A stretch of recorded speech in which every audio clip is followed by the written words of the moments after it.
감사합니다.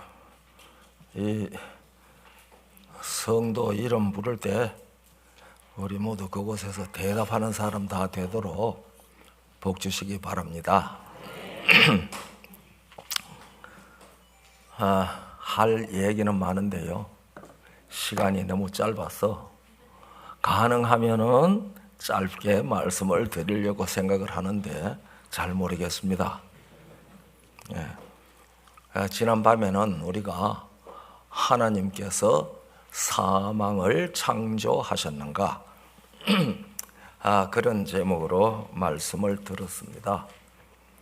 하나님께서 사망을 창조한 것이 아니고 사망은 죄를 따라 세상에 들어왔다고 성경이 우리에게 가르쳐 주었습니다.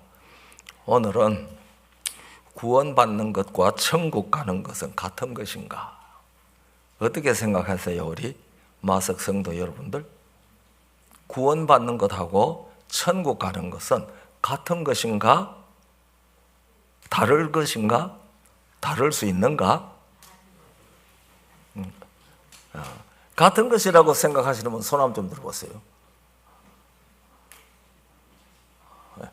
다르다고 생각하시는 분 손 좀 들어보세요. 손 안 드시는 분들은 뭐예요? 그건 같은지 안 같은지 모르겠다. 안 그러면 또 같을 수도 있고 안 같을 수도 있다. 그런 생각으로 손을 안 들으셨는지도 모르겠습니다. 이 성경은 세상 역사에 진행하는 역사에서 이 구원하시는 것을 우리에게 가르쳐 주는데, 이 역사의 진행 속에 하나님이 구원하시는 일이 두 번 있다고 암시하십니다. 암시 예언을 했습니다. 하나님이 이 역사의 진행 속에 사람을 구원하는 일이 역사적 사건으로 두 번 있다는 사실을 암시했는데요. 한번 들어보세요. 예레미야 16장 14절 15절 말씀입니다. 여호와께서 가라사대 그러나 보라 날이 이르리니 다시는 이스라엘 자손을 애굽 땅에서 인도하여 내신 여호와의 사심으로 맹세하지 아니하고 이스라엘 자손을 북방 땅과 그 모든 쫓겨났던 나라에서 인도하여 내신 여호와의 사심으로 맹세하리라. 그러니까 여기에 애굽 땅에서 인도하여 내신 구원하는 것 한번 있고, 또 하나는 북방 땅과 그 모든 쫓겨났던 나라에서 인도하여 내시는 일이 있습니다. 그러니까 북방 땅과 그 모든 쫓겨났던 나라에서 인도하시는 일이 있게 된 후에는 애굽 땅에서 인도하여 내신 여호와의 사심으로 맹세하는 일은 없을 것이다. 그러니까 애굽에서 구원하는 일 한 번, 북방 땅과 쫓겨났던 곳에서 구원하는 일이 한 번, 역사에는 이 구원하는 일이 두 차례 있다는 사실을 예레미야 16장 14절 15절과 23장 6절로 8절에 기록되어 있습니다. 23장에도 16장의 기록과 거의 같습니다. 그 이날에 유다는 구원을 얻겠고 이스라엘은 평안히 거할 것이며 그 이름은 여호와 우리의 의라 일컬음을 받으리라. 그러므로 나 여호와가 말하노라. 보라 날이 이르리니 그들이 다시는 이스라엘 자손을 애굽 땅에서 인도하여 내신 여호와의 사심으로 맹세하지 아니하고 이스라엘 집 자손을 북방 땅 그 모든 쫓겨났던 나라에서 인도하여 내신 여호와의 사심으로 맹세할 것이며 그들이 자기 땅에 거하리라. 그러니까 애굽 땅에서 구원받은 사람들은 자기 땅에 종국적으로 최종적으로 자기 땅에 거하는 일이 어려울 수도 있다는 일종의 암시죠. 그런데 에스겔 20장 36절로 38절에는 이렇게 기록되어 있습니다. 내가 애굽 땅 광야에서 너희 열조를 국문한 것 같이 신문한 것 같이 그 말입니다. 너희를 국문하리라. 나주 여호와의 말이니라. 내가 너희를 막대기 아래로 지나가게 하며 언약의 줄로 매려니와 너희 가운데서 패역한 자와 내게 범죄한 자를 모두 제하여 버릴지라. 그들을 그 우거하던 그 살고 있던 땅에서는 나오게 하여도 이스라엘 땅에는 들어가지 못하게 하리니 너희가 나를 여호와인 줄 알리라. 자, 우리가 이 말씀을 보면은 애굽이나 쫓겨났던 북방 땅, 이 북방 땅과 그 모든 쫓겨났던 것은 우리가 한마디로 무엇이라고 이해하면 될까요? 바벨론입니다. 그러니까 하나님께서 이스라엘 백성들을 애굽에서 한번 인도하여 냈습니다. 그런데 그들이 살다가 날아가다 어디에 포로가 되어 갔습니까? 바벨론, 북방 땅 포로가 되어 갔습니다. 북방 땅과 그 인근 나라에서 포로가 되어 갔습니다. 그런데 애굽에서 인도하여 낸 그 시대는 다 지나갔고 바벨론에 포로되어 갔던 땅에서 이끌어낼 것이다. 그래서 이 구원은 세상에 진행되는 역사와 관계된 사건입니다. 여러분 아시죠? 여러분과 저는, 여러분들은 모르겠습니다. 저는 3대째 장로교회에 다녔던 사람이거든요. 그래서 제가 재림교인이 되기 전에는 장로교회, 신학교회도 조금 다녔습니다. 어떤 사람은 저 김 목사가 장로교회, 신학교 졸업을 했다 이런 말을 하는데 그거는 부풀은 말입니다. 제가 졸업 못했고요, 조금 다녔습니다. 조금 다니다가 이 이단으로 갔다는 얘기가 들려가지고 교회에서 장학금 주어서 보냈는데 이단으로 간 사람 장학금 줄 수 없죠. 그래서 거기 다니지를 못했거든요. 그런데 우리 중에는 다른 교단 교회에 다니다가 재림교인 되신 분들이 꽤 많이 있죠. 손 한번 들어보실래요? 아주 많이 있네요. 그러니까 바로 일로 들어온 사람도 있어서 그게 행복인지 어쩐지는 잘 모르겠습니다만은 좋은 일이죠. 그러니까 애굽에서 나와서 교회에 들어왔어요. 그런데 그 교회가 무엇으로 변한 거예요? 바벨론으로 변하는 겁니다. 그러니까 하나님께서 거기서도 나오라고 얘기한 거거든요. 그러니까 오늘 이 자리에 앉으신 분들은 애굽을 거치지 않고 바로 바벨론에서 나오신 분들도 있고요. 그리고 애굽도 거치고 바벨론에 나오신 분들도 있습니다. 이와 같이 이 세상의 역사적 진행 가운데 하나님께서 당신의 백성의 구원을 그렇게 2번 하셨다는 사실을 예레미야 16장과 23장에서 우리에게 제시해 가르쳐주고 있습니다. 그런데 애굽에서 나왔든지 바벨론에서 나왔든지 그들이 하나님의 부르심을 받고 나왔으니까 일단 구원을 받았다라고 말할 수 있습니다. 그런데 그 가운데 그렇게 구원을 받은 사람 가운데서 패역한 자와 내게 범죄한 자를 모두 제하여 버릴지라. 그들을 그 살던 땅 애굽이나 바벨론 거기에서는 나오게 했지만은 이스라엘 땅에는 들어가지 못하게 할 것이다. 그러니까 구원받는 것하고 천국 가는 것하고 또 같다? 안 같다? 같을 수도 있다. 그렇죠? 그러니까 바벨론에서 애굽에서 나와서 가나안 땅까지 들어가는 사람도 있고 거기서 나오기는 나왔어요. 나왔는데 천국에는 못 들어가는 사람도 있을 수 있다. 이 성경이 우리에게 가르쳐주고 있습니다.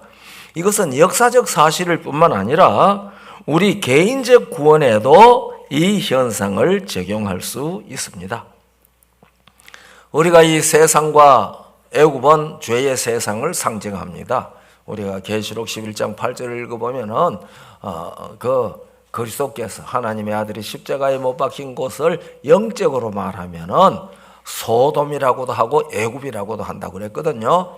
애굽 예수 그리스도께서 십자가에 못 박히신 곳이라고 그랬습니다. 우리가 지리적으로 얘기하면 예수님께서 십자가에 못 박히신 곳은 유대 땅입니다. 그런데 상징적으로 여기는 애굽이라고 한다고 그랬거든요. 그거는 이 죄의 세상을 상징하는 말입니다.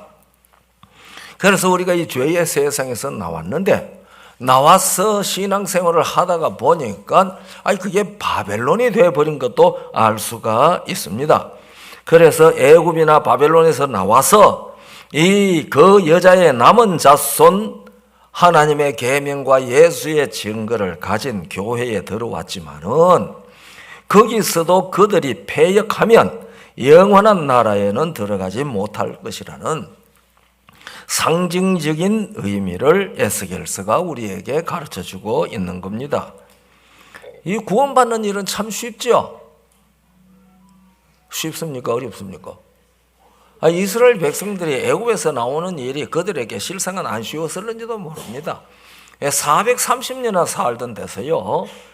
그래서 거기서 이렇던 종노릇을 하든지 어떻든지 간에 안정되게 살고 있었잖아요.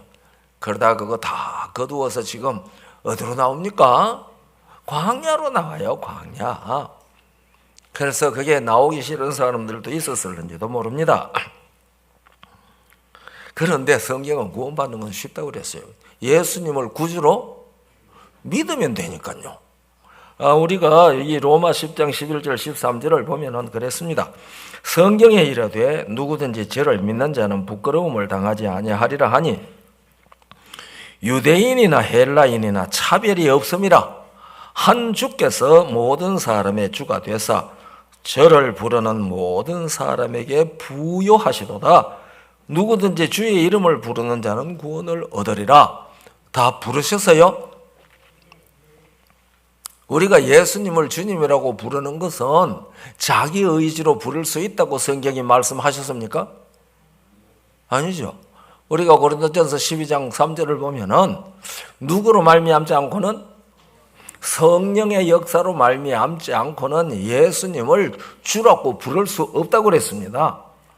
우리가 성령 받는다고 엄청 소원하고 있잖아요. 특별히 무슨 성령 받는다고 우리 재림교회에서는 얘기 잘합니까? 대답 크게 하셔도 되는데요. 늦은비 성령.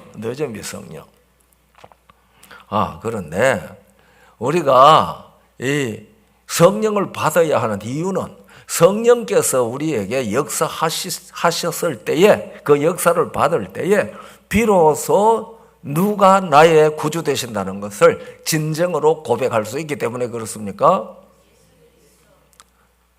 예수 그리스도께서 나의 구주가 되신다는 것을 진정으로 고백할 수 있습니다.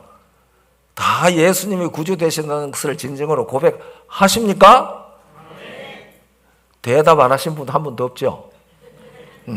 그러니까 다 예수 그리스도께서 나의 구주가 되신다는 것을 진정으로 고백한 사람은 뭘이라는 표현을 해서 좀 그렇습니다만은 뭘 받은 사람들입니까? 성령 받은 사람이죠. 그렇죠. 그 성령 받았는데 또 늦은 비 성령 또 받고 싶습니까? 이른 비 성령 따로 있고 늦은 비 성령 따로 있습니까? 성령이 둘이에요? 아니죠. 그럼 우리가 성령 한번 받았습니다. 받았습니까? 무엇을 보니까? 내가 성령 받았는데, 지금 여러분 받았다고 대답했는데 무엇을 보니까 성령을 받은 것을 알겠습니까? 이제 실컷이 얘기했는데 대답 안 하시네요. 예수님을 나의 구주로 진정으로 정직하게 고백하는 사람들은 다 성령을 받았습니다. 아멘 소리가 좀 더 커도 되는데. 다 성령을 받았습니다.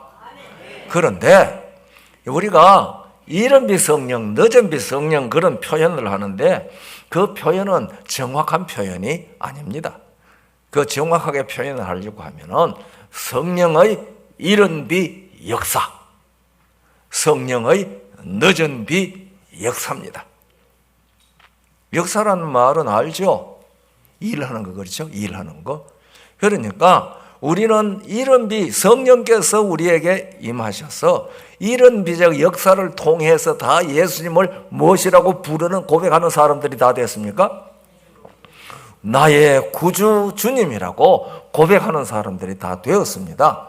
그러니까 이 고백을 진정으로 계속해서 유지해 가면 때가 이럴 때 그 성령께서 우리 각자 속에 무슨 비의 능력으로 일하실 겁니까? 늦은 비의 능력으로 일하는 겁니다. 그러니까 늦은 비 성령을 받아야 된다는 표현은 우리가 뭐 그렇게 알고 표현한다고 제가 생각합니다만은 정확한 표현은 아닙니다. 그러니까 우리가 날마다 간구하고 생활하면서 성령께서 내 속에 무슨 역사를 해주시도록 늦은 비의 능력을 역사해 줄 수 있도록 기도하시는 게 맞지, 늦은 비 성령 주십시오 이렇게 기도하는 것은 우리 아버지 하나님께서 다 이해하시고 주시겠지만 그러나 그게 정확한 표현은 아닙니다. 저는 그렇게 생각합니다. 이왕이면 성경이 나타낸 바대로 정확한 말로 간구하는 것이 더 합당하지 아니하냐, 그런 생각을 좀 가지고 있습니다. 동의 안 하셔도 돼요. 저는 그렇게 믿습니다. 그래서 주의 이름을 부르는 자는 구원을 받고 그 사람이 예수님을 나의 주님이라고 부를 때에는 성령의 역사를 통해서 우리가 그렇게 부를 수 있습니다. 우리가 잘 아는 요한복음 3장 16절도 하나님이 세상을 이처럼 사랑하사 독생자를 주셨으니 이는 그를 믿는 자마다 멸망치 않고 영생을 얻게 하려 하심이라. 옛날 번역은 누구든지 그를 믿으면 멸망치 않고 영생을 얻으리라.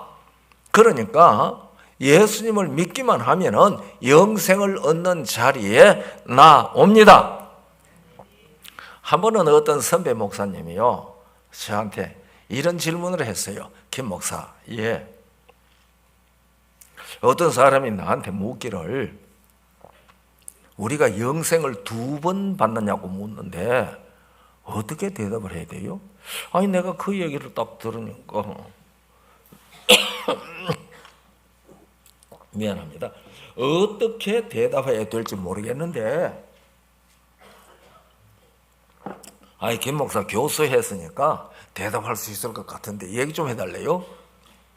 여러분 영생 2번 얻습니까? 그래서 제가 어떻게 2번 얻는다고 했습니까? 물었습니다. 그러니까 예수 믿을 때 1번 얻고 예수 재림할 때 또 1번 얻고. 맞죠? 우리가 예수 믿을 때 얻었는데 다 죽잖아요. 그러니까 영생이 아니잖아요. 그러니까 그 사람이 그런 질문을 한 겁니다. 예수 믿을 때 1번 얻고 예수님 재림할 때 1번 얻고 그렇게 질문을 했대요. 근데 내가 그 마땅한 대답을 못했다고. 이 얘기 좀 할 수 있겠냐?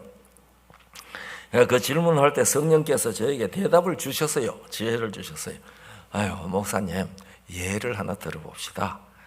지금 이 오케스트라 음악을 듣는 것에 아주 푹 빠진 사람이 있습니다. 그런데 베를린 필하모닉이 한국에 와서 지금 오케스트라 연주를 하는데 그것이 12월 1일 날 연주 날이라고 합시다. 그런데 표를 예매하는 것은 벌써 예매가 나왔다고요. 그러니까 이 마니아가 얼른 가서 그 표를 이를 새라 샀거든요. 그러면 그날 표 샀으니까 오케스트라 연주 회장에 들어가면 연주를 들을 수 있습니까? 있어요, 없어요? 없죠. 아직 왔어요, 안 왔어요? 아직 안 왔어요. 그러나 그 표를 산 사람은 그 오케스트라 베를린 필하모닉이 와서 우리나라에서 연주회를 하면은 들어갈 권리가 당당히 있습니까? 자, 우리가 예수님을 믿을 때 누구든지 저를 믿으면 영생을 얻으리라. 그러니까 여러분과 저는 예수님을 믿을 때 무엇을 예매한 사람들입니까? 영생을 예매한 사람들입니다. 그런데 이 영생이 현실이 되는 것은 언제죠? 첫째 부활에 참여할 때입니다. 그랬더니 이 어른이 그래요. 그 대답이 참 좋다고 그래요. 제가 그렇게 대답을 해놓고 혼자 가만히 생각을 하니까요, 이 사람이 표를 샀는데 지금 그날만 기다리잖아요. 그런데 이 사람보다 더 오케스트라에 빠진 사람이 하나 있는데, 친구인데, 이 친구가 해외여행을 가는 바람에 그만 못 샀어요. 와서 보니까 다 매진됐어. 그러니까 전화가 왔어요. 아무개 이번에 입장권 샀니? 샀지.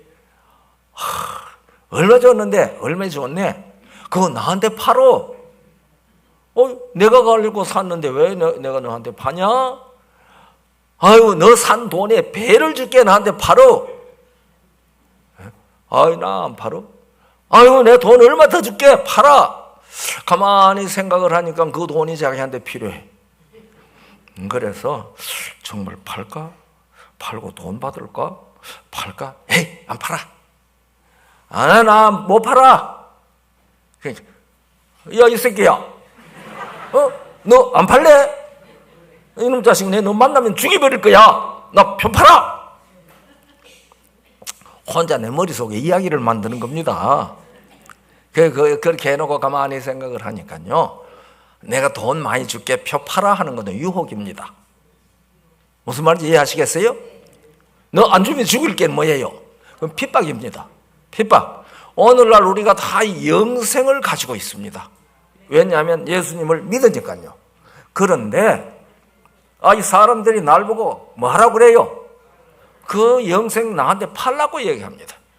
그 사탄의 세력이 그렇게 얘기합니다. 그래도 안 팔면은 뭐 해요?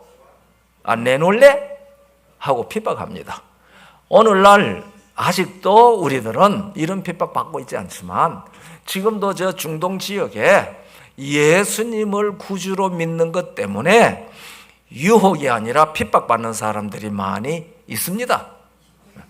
그러니까 우리가 이 오케스트라 그 연주 자리에 참여하려면은 이 사람이 어떻게 해야 돼요?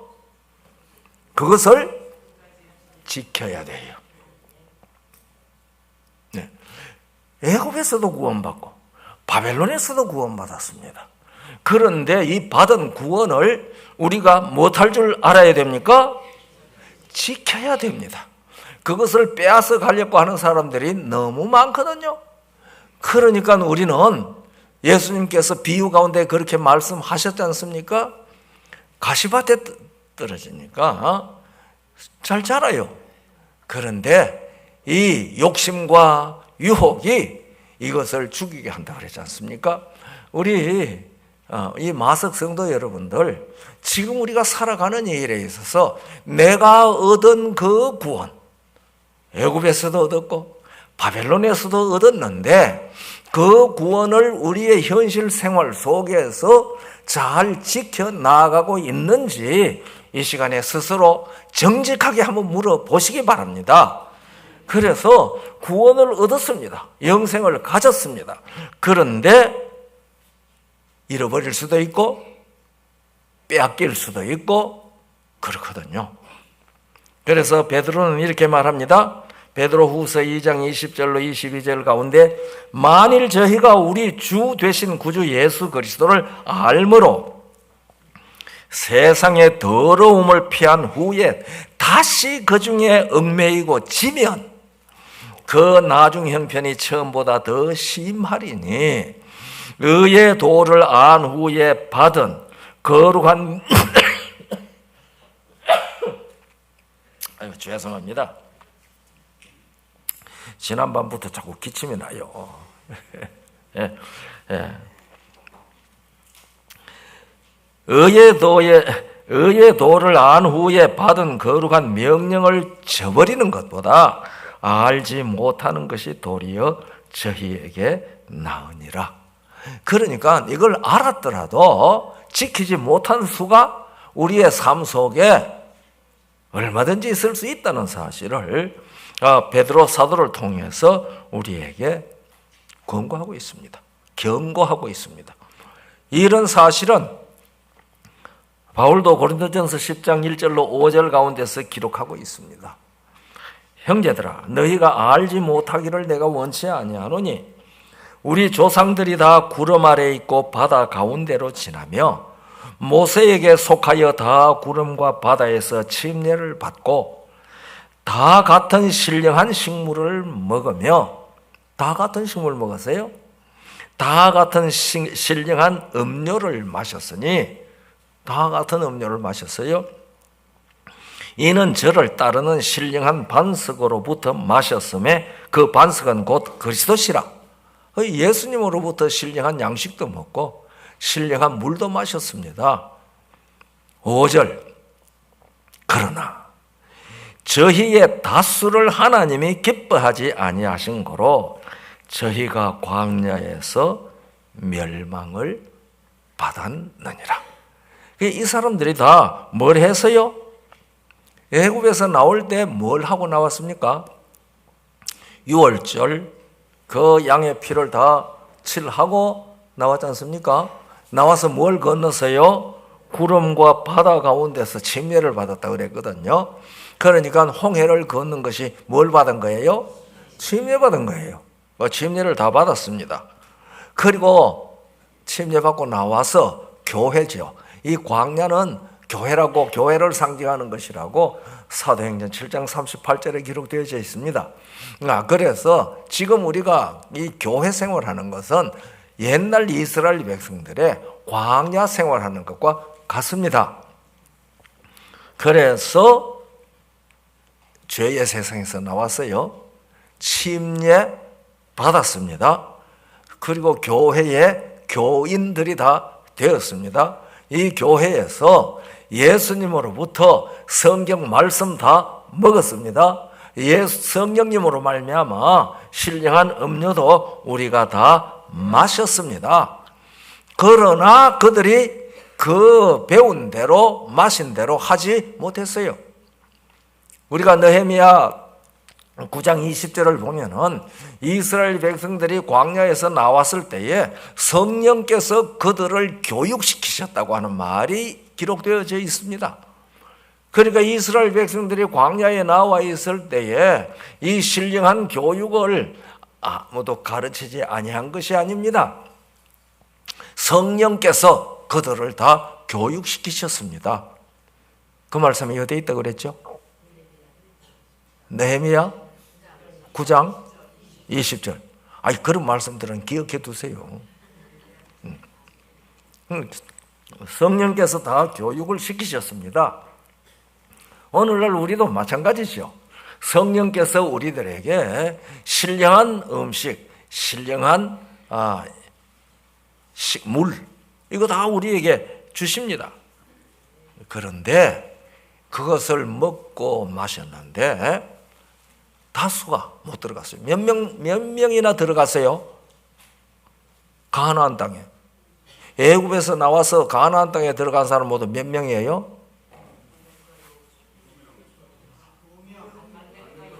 2명? 예, 애굽에서 나와서 광야에 들어간 사람이 2명이다. 올까요? X일까요? 이제 김 목사가 가끔 저런 소리 하니까 좀 답답하죠. 맞기도 하고 틀리기도 해요. 왜냐하면은 그 2명 들어간 사람은 레위 지파를 빼고 계수함을 받은 60만 3천 몇 명 중에서 두 사람만 여호수아와 갈렙이 들어갔습니다. 그러면 그 외에 누구는 다 들어갔어요?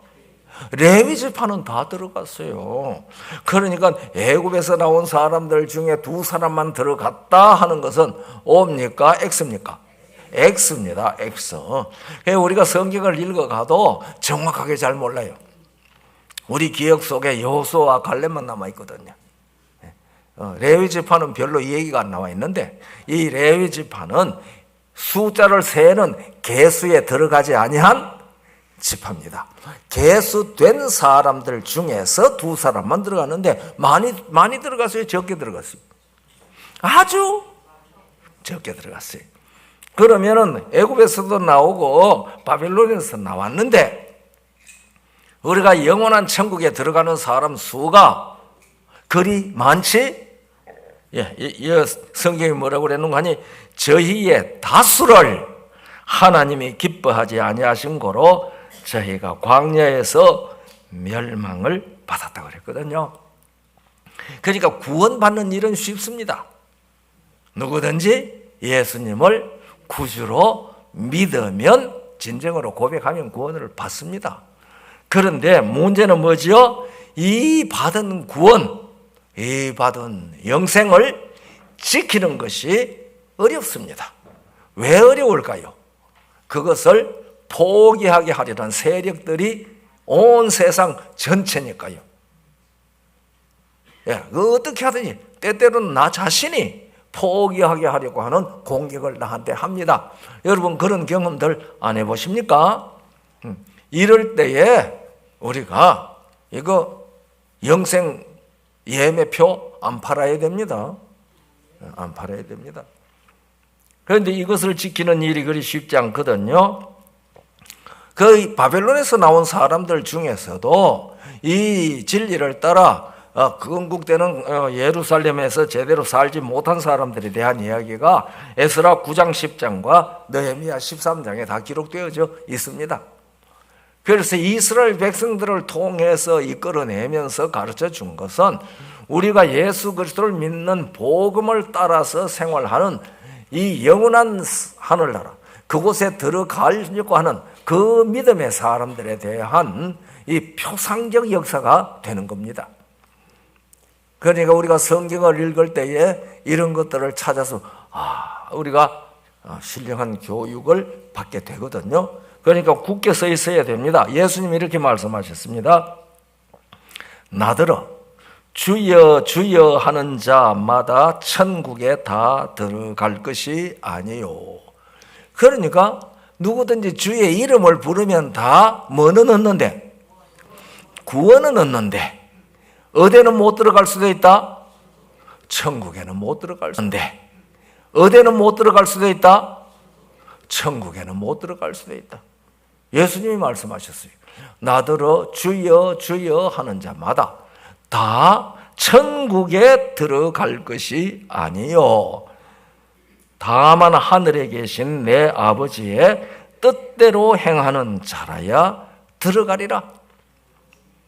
그러니까 우리가 구원받았습니다. 그래서 예수님을 주님, 나의 주님, 주의 보혈로 나를 구원했습니다. 이런 기도들 잘 합니다. 그랬는데 일상생활 속에서 아버지 하나님의 뜻대로 살지 못하면 어디에 들어갈 수 없다고 그래요? 천국에 못 들어간다고 예수님이 말씀하셨습니다. 그래서 이 구원받는 것하고 천국에 들어가는 것은 같을 수도 있고 다를 수도 있는 겁니다. 우리 마서교회 성도들은 우리 각 개인에게 이게 같은 것이 되었으면 좋겠습니까? 아멘이 너무 적네요.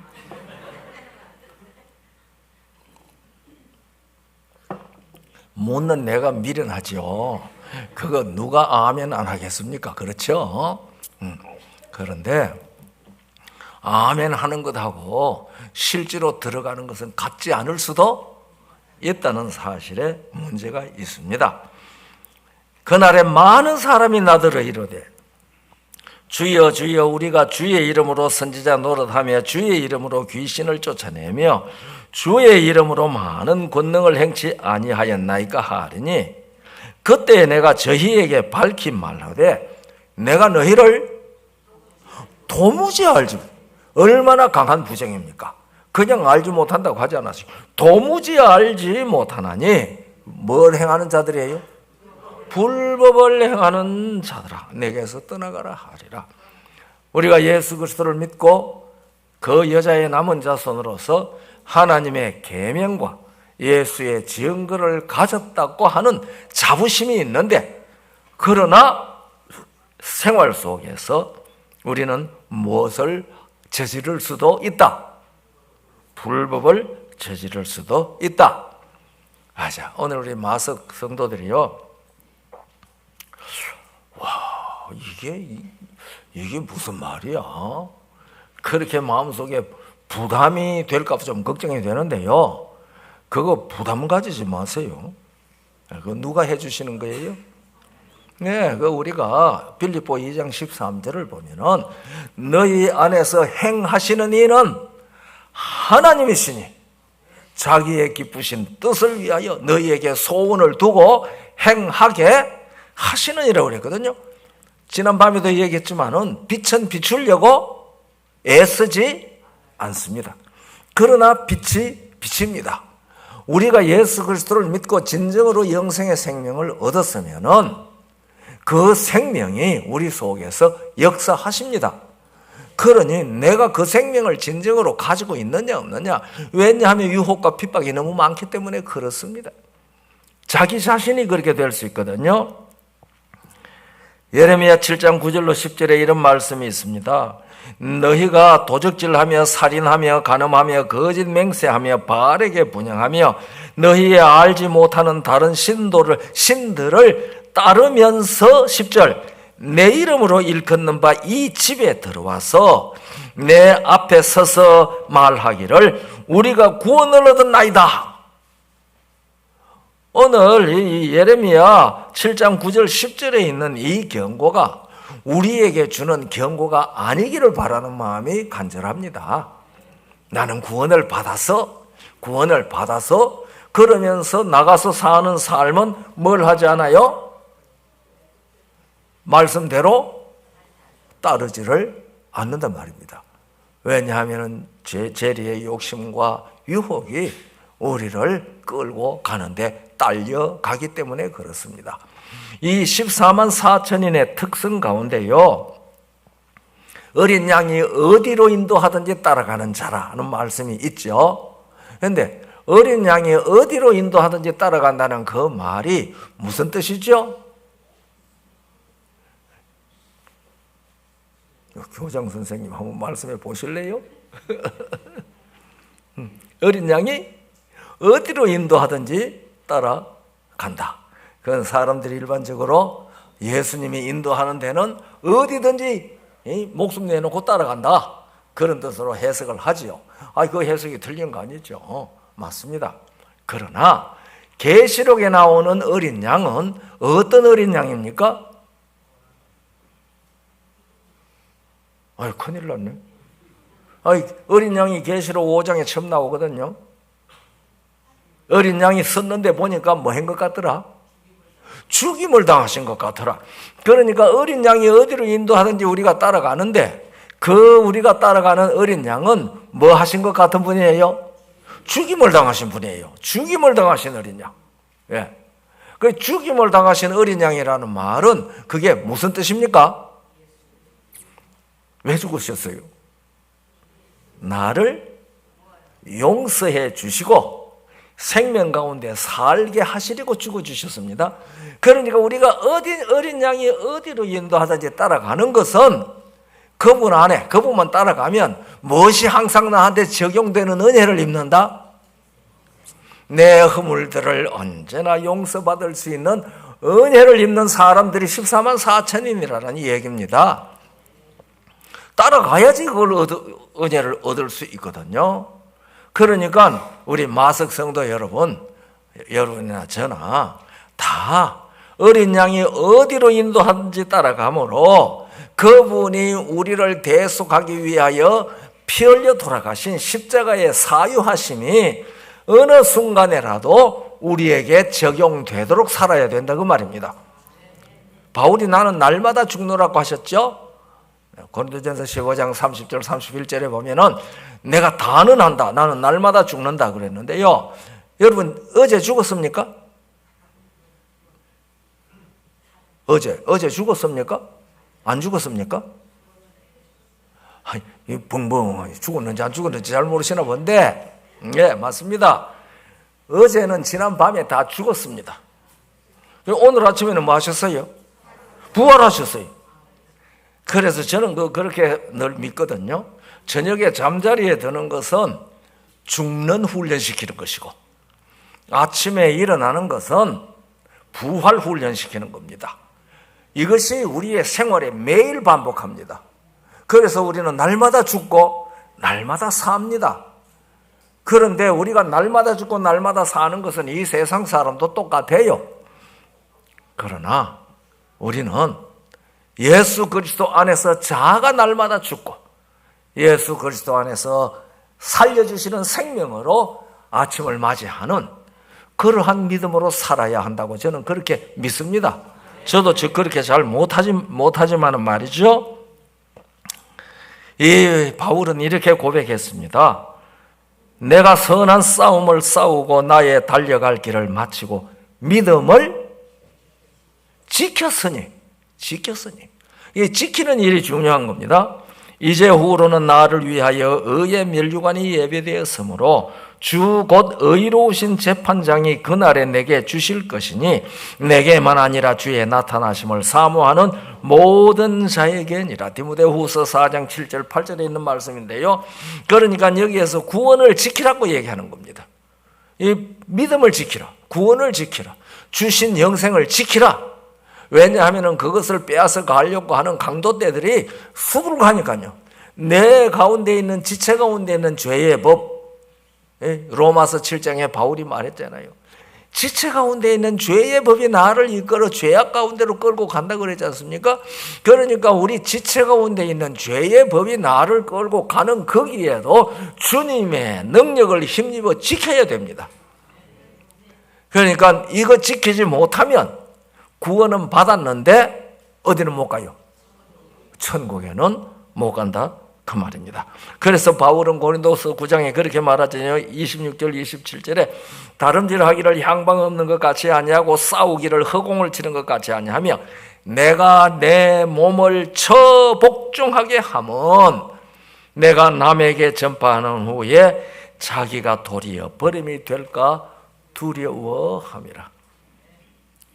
우리 마석 성도 여러분들, 한 사람도 버림이 되지 아니한 은혜로 어린 양이 어디로 인도하든지 따라가면서 바울처럼 날마다 죽고 날마다 부활하는 그 경험이 우리 믿음의 삶을 지켜주시기를 바라고요. 이것을 하나님께서 너희 안에서 역사하시는 이는 하나님이시니 그래서 우리가 주님을 따라갈 수밖에 없고 떨어지면 안 됩니다. 제가 12월 2일 안식일 매일의 양식 재능이 전부는 아니다 하는 거 기억나시죠? 거기에 엘렌 G 화이트이 자기 조카에게 했던 편지 그 중에 한 대목을 제가 읽었습니다. 그 알죠? 프랑크 벨덴, 우리 찬미의 그분 곡조가 많죠. 주오실 때를 알지 못할지라도 뭐 그런 거 우리 찬미가에 그 프랑크 벨덴이 쓴 찬미가가 참 많습니다. 여기 이렇게 말했습니다. 너는 스스로 하나님께 자신을 맡겼다고 생각하지만 남들에 대한 감정의 응어리를 완전히 떨쳐버린 적이 한 번도 없다. 앞에 읽어보면 그랬어요. 하나님께서 내게 네가 날마다 가정에서 기도하지 않는 삶을 사는 것을 나한테 보여주었다. 그러면서 이 편지를 그 조카한테 보낸 겁니다. 그 보내면서 거기 말했죠. 너는 스스로 하나님께 자신을 맡겼다고 생각하지만 남들에 대한 감정의 응어리를 완전히 떨쳐버린 적이 한 번도 없다. 우리는 그리스도인으로 살아가면서 이 남들에 대한 감정의 응어리가 우리 속에 남아 있으면 이 편지가 해당되는 것이죠. 고린도후서 2장 아마 10 깜빡 잊어버렸습니다. 거기 보면은 용서하지 아니하는 정신은 사탄의 정신이라고 얘기했거든요. 그러니까 이 감정의 엉어리를 떨어버리지 못하죠. 고린도후서 2장 10절입니다. 너희가 무슨 일이든지 너희에게 용서하면 나도 그리하고 내가 만일 용서한 일이 있으면 용서한 그것은 너희를 위하여 그리스도 앞에서 한 것이니 이는 우리로 사단에게 속지 않게 하려 함이라. 우리가 그의 괴계를 알지 못하는 바가 아니라, 교묘한 꾀를 알지 못하는 바가 아니라. 그러니까 응어리가 남아있어서 용서하는 정신이 없으면 우리는 사탄의 괴계에 빠져 있는 자라는 말이 이 고린도 후서 2장 10절 11절의 말씀입니다. 그리고 엘렌 G. 화이트를 통해서 이런 경고를 우리에게 주셨습니다. 너는 스스로 하나님께 자신을 맡겼다고 생각하지만 남들에 대한 감정의 응어리를 완전히 떨쳐버린 적이 한 번도 없대요. 한 번도 없대요. 저는 이 말씀을 그 아침에 예배에서 읽고 내 마음속에 나는 감정의 응어리를 완전히 떨어버렸느냐, 아주 심각하게 제 자신에게 물어봤습니다. 그러면서 감정의 응어리가 무엇이 있는지 자꾸 이렇게 세어봤는데 별로 또 세어지는 것도 없어요. 그렇다고 해서 감정의 응어리가 100% 하나도 없다고 말하기도 찜찜하고 그래요. 아무쪼록 우리 주님께서 어디든지 따라가는 우리에게 사유하는 은사를 항상 순간마다 베풀어 주셔서 우리 속에 역사하시는 하나님의 능력을 따라 우리에게 주신 구원과 영생을 잘 지키다가 그날에 천국에서도 얼굴과 얼굴을